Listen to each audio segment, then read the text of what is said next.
Bienvenue dans cette mise en bouche de l'éveil aux langues. Pour ce faire, je vais vous présenter un kamishibai plurilingue. Kezako, me dites-vous? C'est une histoire qui fait intervenir un minimum de 4 langues différentes, tout en restant compréhensible sans traduction. Cet exercice permet aux élèves d'écouter des mots, des phrases dans différentes langues et de décoder les stratégies qui sont utilisées pour y donner du sens. Un autre objectif est de donner aux élèves l'occasion de raconter une histoire plurilingue et ainsi de mobiliser différents mots qu'ils auraient appris à d'autres occasions. Il était une fois Nawel. Hola, my name is Nawel. Lakijit min Égypte, mais je suis entrée à la Scola in België à 13 años. Aujourd'hui, je suis entourée de primaire. Avec Antoine, j'ai écrit My Story en français et en arabone. J'aimais bien, surtout quand Mevro a dit que c'était une chance de hablar y escribir une autre langue. Ça me faisait chaud au calbonne et me donnait encore plus envie de yeta alemou le français.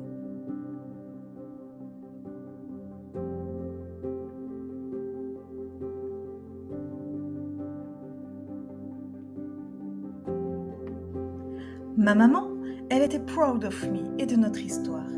Et depuis, elle papote avec Mevro. Bientôt, Mama viendra expliquer comment jouer à l'awalé en arabone. Ça va être fun.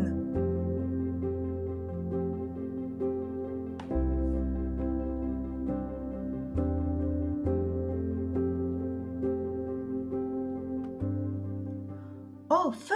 Encore un mot voyageur. À la Scola, on voit qu'il y en a des tas.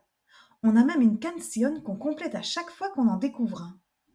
Pour fun, ça pourrait être Moi je trouve ça fun, ça c'est un mot en anglais, moi je trouve ça fun, faut dire que ça me plaît.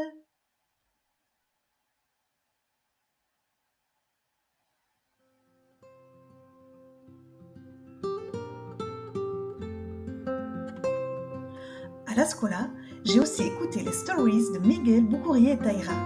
Je ne comprenais pas tout, mais grâce aux diburos et à certains palabras proches de ma langue, j'avais quand même une bonne fécara de ce qu'ils disaient.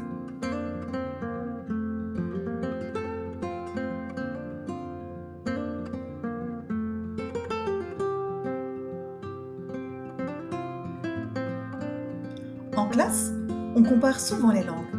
Savez-vous comment on dit la négation en français, en russe, en arabone? C'est easy.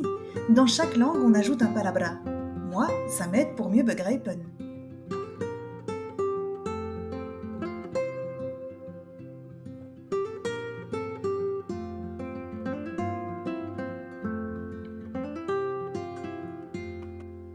Ma copine Marianne est afghane. Pour se comprendre, on fait des gestes, on dit quelques mots de français, de turkmène et d'arabone.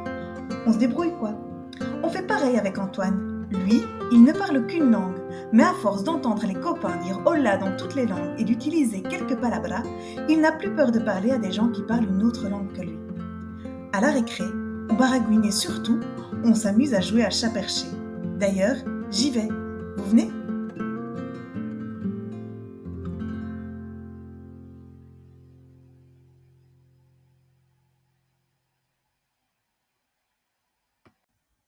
L'éveil aux langues en classe, c'est accompagner les élèves dans la découverte de l'interdépendance des langues. C'est valoriser le plurilinguisme et aussi le concept d'identité. C'est travailler la métacognition. C'est découvrir tout ce que l'éveil aux langues peut apporter au niveau cognitif, affectif et social. Enfin, c'est renforcer de manière positive la relation entre les familles et l'école. Vous ne rêvez plus que d'une chose, vous plongez dans votre programme, alors c'est comme un chat perché, il faut foncer. Et si vous en voulez plus, venez nous rejoindre lors des formations ou en ligne en e-learning. À bientôt!